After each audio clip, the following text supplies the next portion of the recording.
Bonjour à tous, j'espère que vous allez bien. Aujourd'hui, on se retrouve pour une nouvelle vidéo Marvel et compagnie où ce sera 100% DreamWorks. Je vais vous parler de le chapeauté The Last Wish, la critique, les différences entre DreamWorks et Pixar, donc il y aura un petit peu de Pixar.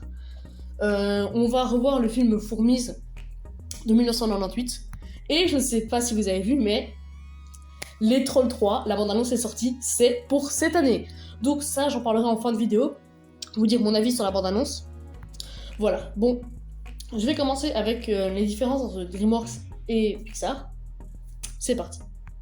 Alors, ce que j'aime chez Pixar, c'est que c'est une maison d'animation ouverte à tous. À tout le public, en fait. Enfants, ados, adultes, on peut tous regarder ça et tous se sentir touchés, en fait. Donc, je ne vais pas m'attarder là-dessus, simplement, vraiment, Pixar, c'est une super maison. Et du côté de DreamWorks, je trouve qu'on est tout de suite un peu plus... On nous ramène un peu à la réalité, quoi. C'est plus dur, mais ça a son charme. Parce que, prenons l'exemple des personnages de Dragon et, je ne sais pas moi, les dessins de Pixar en général.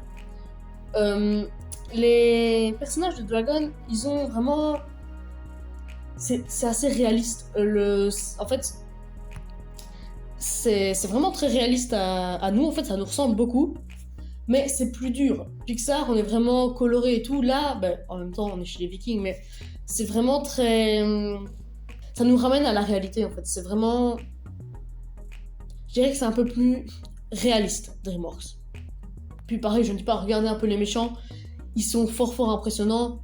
Drago Point Sanglant. Le chasseur dans Dragon 3. Je ne sais plus comment il s'appelle.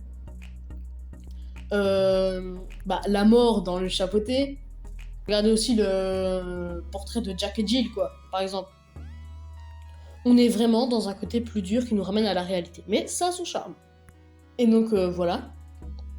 Maintenant, je vais enchaîner avec le film Fourmis. Alors, ce qui est marrant, c'est que ce film est sorti en 1998.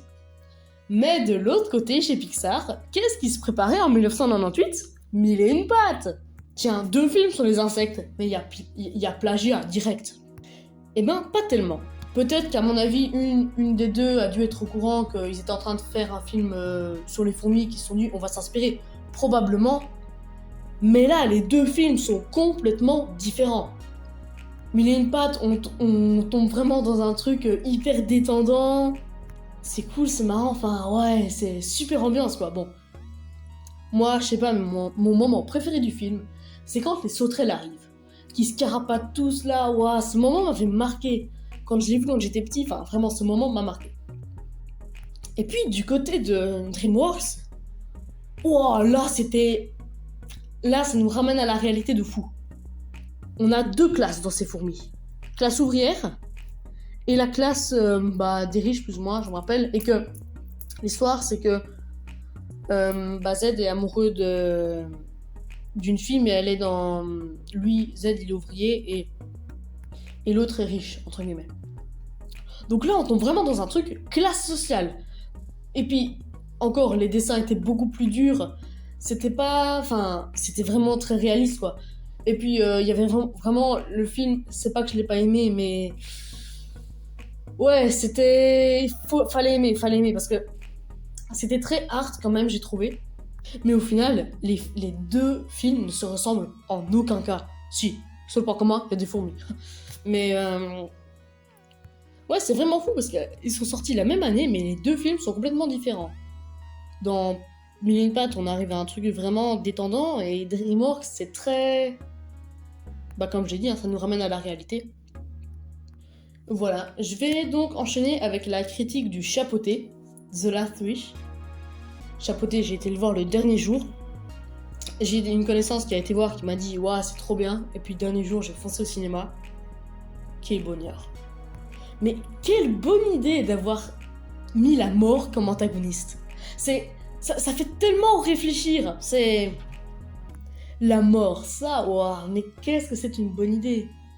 Je veux dire, ce que j'ai adoré, c'est que on va dire le chapeauté au début, dans le 1, début du 2, il est vraiment assez arrogant. On le voit déjà au début, What's your favorite fearless hero? C'est vraiment la chanson à sa gloire, tu vois.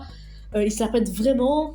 Ce que j'aime, c'est qu'on nous a apporté la mort et tout, mais il y avait toujours ce petit côté humoristique. Autant on se marre bien, et autant on réfléchit en fait dans ce film. Et ce que j'ai trouvé, c'est que dès qu'en fait quand il se prend la cloche et qu'il meurt et que le docteur coiffeur, voilà, lui dit tu es mort. Là, on arrive dans un changement d'attitude complet. Enfin, le film prend une autre tournure. Puis on voit que le chapeauté, ouais, là, la mort, je l'ai rionné dans sa chanson. Il dit bien sûr qui blâme le danger et la mort. Oups, l'accent, j'aurais pas dû parler. Voilà, puis quand la mort arrive, il fait plus le malin là. Il se barre dans les toilettes pour échapper à la mort, mais puis son sifflement, cours vite, c'est waouh. C'est vraiment, ça fait réfléchir, vraiment. Et puis le chien pour son histoire, mais autant t'avais envie de te marrer parce que lui il croyait qu'il jouait à cache-cache, mais au final, ses copains voulaient le tuer. Mais ce chien, il est tellement humble, tellement simple d'esprit. Waouh, c'est rien que ce personnage en sagesse, il est épatant. C'est vraiment pour moi et il surpasse le 1. Et puis, est-ce que la fin du Chapeauté 2 ne tease pas un Shrek 5? Enfin, on n'en sait rien parce que si, bien sûr, il retourne à Fort Lointain. Ça, c'était quand même cool, mais à mon avis, ils vont peut-être en teaser un Shrek 5 parce que ce serait bizarre qu'ils ne fassent pas de Shrek 5 alors que on voit le chapeauté, Kitty et le chien qui se dirigent vers Fort Lointain et qu'on ne voit même pas Shrek et sa bande. Vraiment, ce film, il est Chapeauté The Last Wish est mais vraiment super. Ça relance vraiment DreamWorks, je trouve. Voilà. Maintenant, je vais passer à la dernière partie de la vidéo avec les trolls. Je viens de regarder la bande-annonce. Si vous l'avez vu d'ailleurs, dites-moi en commentaire ce que vous en avez pensé. Est-ce que vous vous dites c'est une suite de 3 ou au contraire vous êtes super content? Parce qu'il y a quand même le mariage entre Branch et Poppy qui va arriver. Et puis bam, le frère de Branch qui débarque dans la foulée. Vraiment, j'ai pas autant d'appréhension que Toy Story 5. Je me dis vraiment, ça peut être bien. Faut voir. Et c'est pour 2023, donc ça va bientôt arriver. Pas grand chose à dire, juste pour vous prévenir que j'ai vu la critique, que j'ai vu la bande-annonce. Voilà, cette vidéo est finie. La semaine prochaine, on revient dans une vidéo Marvel. Ou plutôt, non, la semaine d'après, puisque la semaine prochaine, je suis indisponible. Mais, donc la prochaine vidéo, ce sera sur Captain America New World Order. Est-ce que c'est plus un film Hulk ou Captain America? Eh bien alors, à la prochaine. Et j'oubliais, si tu as aimé la vidéo, n'hésite pas à t'abonner et à liker.